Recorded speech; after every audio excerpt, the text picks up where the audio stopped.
Nii, tere hommikust. Tulin natukene Hiiumaale jalutama. Vaatasin, kui välja jõuan. Jõudsin millegipärast bussijaama ette, et ju siis saab muudesse kohtadesse Hiiumaal, aga selleks mul väga aega ei ole, ja tahtmist ka eriti, et peab vaatama Google Mapsist, et kuhu ma oma jalaga saan. Jalutaks natuke ringi ja vaataks, siin on huvitav, siin on igasugused toredad linde on. Vaatasin, et gümnaasiumi eest hüppavad noored autosse, muidugi vahralehtedega autosse, aga ju siis on juba 18 täis ja saavad sõita ja minul on see väike autosõitmise hirm ikka ja ma ei tea, ma ei taha kedagi ära tappa kogemata. Ja siis aga siis ma vaatan Hiiumaa, ma julgeks teiste autoga sõita, et siin Kärdlas ei oleks midagi. Et jah.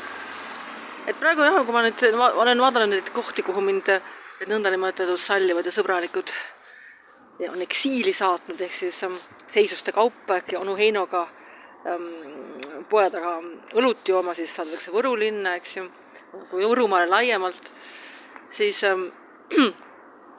kõrgemad seisused saadetakse saartele, no eriti kõrge seisus sinna Saaremaale. No sellest ma sain aru, kui ma Saaremaal olin, et Saaremaa, see on põhimõtteliselt selline, peaks olema miljonär, et seal nagu käia. Kultuuriliselt on huvitav, seal on see keskaegne loss ja selles mõttes, et tore, eks ju, aga juba sobib selliste inimestele, kes on armunud ja hästi rikkad ja nendel on võib-olla väga romantiline seal käia. Aga normaalsetele inimestele jah, et see natukene allapoole siis seisus on siis see Hiiumaa ja ma ütlen, et nendest kolmest mulle meeldib kõige rohkem Hiiumaa.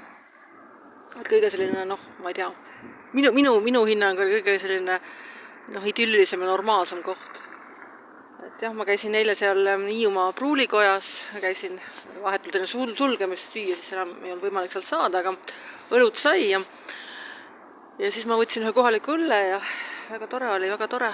Magasin väga hästi välja, aga võtsin kõige odavama majutuskoha bookingust, siis ma tulin 9 ööks, eks, mul vahet ei ole, ma tõmban teki üle pea, eks. Ja anti väga suur tuba, 2 tuba, väga-väga ilusa vaatega. Hiljem ma panen videoga üles, ma vaatan, praegu ei pane vast, et oleme seal hotellis, eks. Ja väga suurepärane. Ma tegelikult tahaks edaspidi siia veel tulla, ja see lennuk, mis seal lendab, on ka tore selles mõttes, et esiteks on ta selline mõnus vana ront, ligi 40-aastane vanur, kes veel põriseb. Ja teiseks